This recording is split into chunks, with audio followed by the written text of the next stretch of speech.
जय हिंद दोस्तों। INS हरिधवन nuclear power submarine को भारतीय नौसेना में कमीशन किया जा चुका है। डिफेंस मिनिस्टर राजनाथ सिंह द्वारा इस कमीशनिंग सेरेमनी को लीड किया गया, जहां Indian navy chief admiral Dinesh Kumar Tripathi भी मौजूद थे। आईएनएस हरिधवन न्यूक्लियर पावर सबमरीन को एसएसबीएन प्रोजेक्ट के अंतर्गत बनाया गया है। एसएसबीएन का मतलब होता है submersible ship ballistic nuclear project. Nuclear submarine को सी के अंदर डिटेक्ट करना कठिन होता है, जबकि डीजल सबमरीन आसानी से डिटेक्ट हो जाती है, इसलिए कि डीजल सबमरीन की जो आवाज होती है वो थोड़ी ज्यादा होती है, जबकि न्यूक्लियर सबमरीन बहुत ही साइलेंटली सी के अंदर मूव करता है। आईएनएस हरिधवन एक अरिहंत क्लास का सबमरीन है। अरिहंत क्लास का सबमरीन है। अरिहंत क्लास के इससे पहले दो सबमरीन हमारे इंडियन नेवी में कमीशन हो चुके हैं। एक आईएनएस अरिहंत 2016 में, एक आईएनएस अरिघात 2024 में।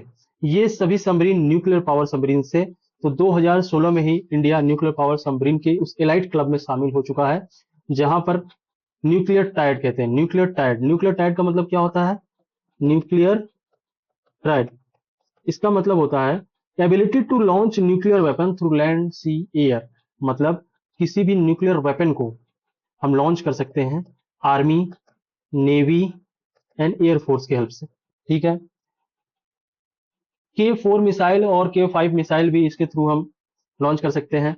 K4 और K5 मिसाइल, जिसे आप जानते हैं K4 कलाम 4, जो हमारे बहुत ही मिसाइल मैन भारत के प्रसिद्ध वैज्ञानिक थे, उनके नाम पर रखा गया है। डीआरडीओ द्वारा इसे डेवलप किया गया है।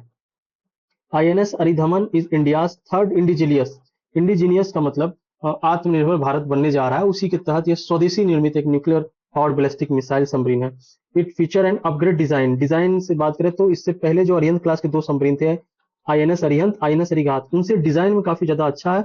और 7000 टन का है ये आईएनएस अरिधमन, जो कि उससे दोनों से ज्यादा भारी है ये। The submarine is built with a large hull enhancing endurance and stealth. It can carry a greater number of long-range nuclear capable K4 missile along with 24 K5 Sagarika missile. K5 और K4 मिसाइल के बारे में मैंने आपको बता दिया।